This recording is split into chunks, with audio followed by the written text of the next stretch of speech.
Hello, everyone. I'm Yumiko Doherty with the Lift Academy, and this is a short recording that will walk you through some of the key content from our recent stakeholder mapping workshop. Specifically, we're going to talk about once you have a map, how to identify your priority audience, and to think through how to engage that audience. Um, this is part of our third pillar of the Lift Academy curriculum, intentional inputs. And that pillar focuses on how community engagement work can make your programs and your funding strategies more effective. If you hadn't had a chance yet to view the previous session, which was on stakeholder mapping, and or if you haven't utilized our guidance document to actually run a stakeholder mapping session yet, I suggest that you do that before watching this session. We're really going to kind of take the next step of what do you do now that you've started or finished your initial stakeholder map. So again, if you haven't looked at that session's materials, go back to your Lift Academy resources webpage, pull them up. The recording is there, the slides, as well as a document that walks you through step by step on how to do stakeholder mapping. So this recording picks up after you've done that. But as a reminder of what happened during that session, the stakeholder mapping session, just a quick recap of where we started. So one of the big messages from that session was that even well-designed, well-funded programs can fail if the community isn't ready to receive them. And so we talked about stakeholder mapping as a tool to help you really see your full landscape before that happens. We talked about 3 common blind spots that can trip up homelessness programs. So undetected resistance, opposition that might exist, but it hasn't yet been surfaced, missing relationships. So people who should be part of your work, but really aren't yet. And then unexamined assumptions, beliefs about how your community will respond, but that's never actually been tested. And so the approach to stakeholder mapping that we presented and recommend is really people-centered. We walked you through some simple steps to write down all your stakeholders, group them naturally as to what categories kind of emerge organically, and then to literally draw connections between them and how they relate to you and your program. And on the slide here is a nice representation of what that looks like. So today we're going to take this a step further. So now that you have a map, or at least a comprehensive list of your stakeholders, now what? We talked a lot about how that map is really just the first step. It doesn't give you all the answers. So we're going to talk about once you have a map, who do you need to focus on right now? Who's your priority audience? Not every stakeholder on your map is going to need the same level of attention. And so the goal of this next section is to really help you identify who is your priority audience. What's the relationship that matters most right now to your program's success? So to help you surface your priority audience, here's 2 questions for you to consider. Who has the most influence over your program's success right now? And who do you have the weakest relationship with that you most need to reach? Sometimes those 2 questions will point to the same person or the same group. And if that's the case, it's pretty easy, right? That is your priority audience. But take a minute and think through for your program, when you're looking at your stakeholder map, answer these 2 questions for yourself and see if you can identify your priority audience.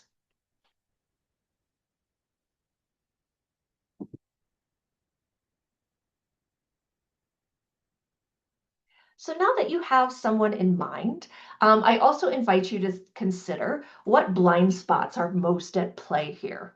So when you are thinking about that audience, is it a case of undetected resistance? Someone you think might oppose your work, but you haven't quite engaged yet? Is it a missing relationship, right? In this case, it could be either a really important ally, potentially, or opposition. But the point is, you haven't really reached out to them yet. Or is it an unexamined assumption, right? You have a belief about this person's stance, but you never really actually tested it yet. So see if you can think that through with the priority audience that you identified, which of these blind spots are currently at play. Now that you have an audience in mind, now let's think about what their current stance is in relation to your program. So here are 5 common stances to consider.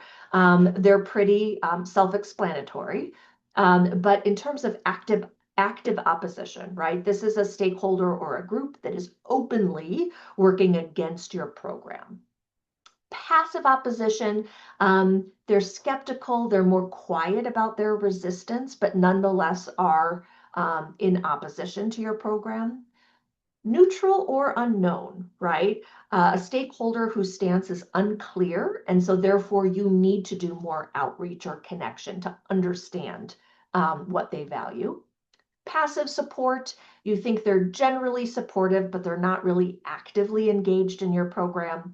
And then finally, active support, right? These are your champions. They're actively willing to support and help the cause.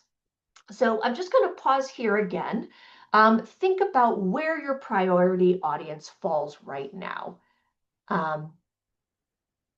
And if you're not sure where they fall, that's also useful information too, right? That means that this relationship obviously needs more attention to figure out where they fall along the scale. But just take a minute to identify where you think they fall on this scale.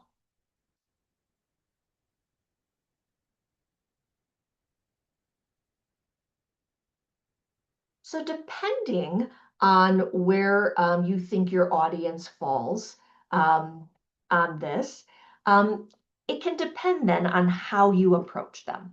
So let's look at some different scenarios. So if you are dealing with a priority audience that is opposing or skeptical, your instinct could be to make your case even louder, right? Be more forceful, give even stronger arguments, pile on more data. But that's not usually what moves people who are already, right, dug into their position of opposition. The goal here isn't really to just win them over immediately with a new argument, but it's to move them towards neutral. And what we're proposing here is that that really starts with listening. So there's a few approaches listed here that are worth considering if you're dealing with a priority audience that is opposing or skeptical. A one-on-one meeting, right, where you come and you don't have a pitch ready, but it's really about listening first, asking questions. The third party bridge is interesting, right? Using an intermediary, so to speak, someone that you trust, the other group trusts, who could kind of help bridge the gap and kind of make an introduction and help serve that intermediary role. And then finally, a listening session. Again, that can signal that you value their perspective too before you come in with more information or more questions. So if this is where your priority audience falls, take a minute to think about which of these strategies feels the most doable to you right now.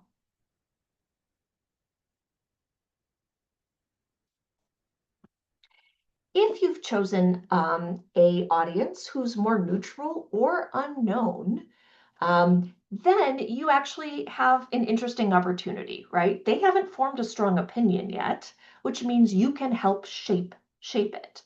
The key is to show up without an agenda, a site visit. When we held the live workshop, this was one that a few grantees really thought would be a good idea, right? Inviting them in to really witness your program in action, to see what you're about, right? This can be really powerful. I know when I was in the field, actually seeing with my own eyes different programs really made them come alive and made a really big impact on me. So site visits can be really helpful.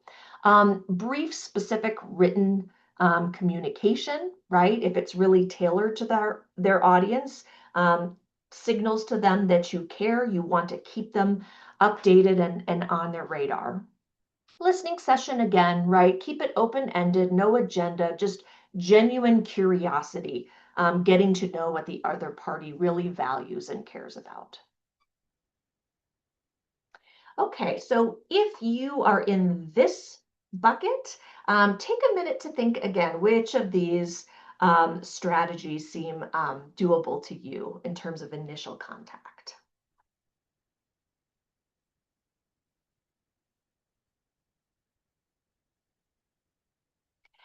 And then finally, our last category, what if your priority audience is already supportive, right? You don't want to take that for granted because even if stakeholders are supporters, they still need tending to, right? An activative supporter can do a lot of important things for your program that you can't simply do all the time for yourself. You may not have that capacity. And so think about here about deepening those relationships. The first one about inviting co-design, right? Bring them into the conversation to help you actually think through different design elements or of your program or a community strategy, something that turns them from a passive supporter into a real someone who feels co-ownership of your program. Make sure that you keep them informed over time, right? With regular updates, so that they know what's going on. They feel like the relationship matters to you. And then finally, there may be cases where there's an opportunity to formalize the relationship. There may be a formal agreement that can really signal mutual commitment to the work.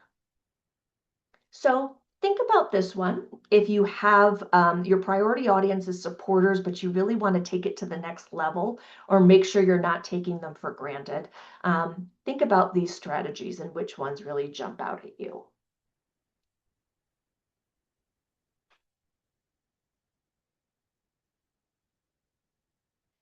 Finally, I want to put in a big plug for our next session, our next series, which is really focused on shaping the story.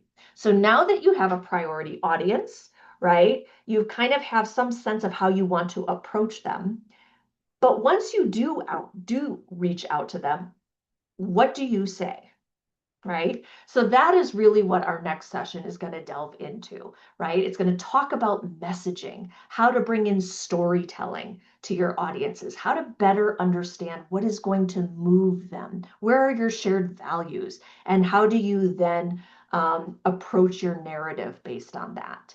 Why the messenger and who's delivering those messages can be just as important as the message itself. So this next session is really a nice follow-on to what we just talked about here today. We will make sure that after that session, we leave you with a very practical template where you can actually start crafting and then testing messages for your priority audience. So please be sure to join us. That virtual assembly Shaping the Story is going to take place on August 5th. At 12 o'clock p.m. Mountain Time. And of course, if you can't make it live, we will be sure that the recording, the slides, and any other materials are posted in a timely way to our website. So take a look at that when you get a chance. And that really concludes the recording here for today. I hope that was helpful. And I hope you're walking away with a good sense of who your priority audience is, some good ideas of how you want to approach them, and maybe even some commitments about what can you do in the next week to really take that next step and outreach a stakeholder that's really important, but you may have been neglecting the relationship for a while. Okay, thanks so much. And we look forward to seeing you at the next session.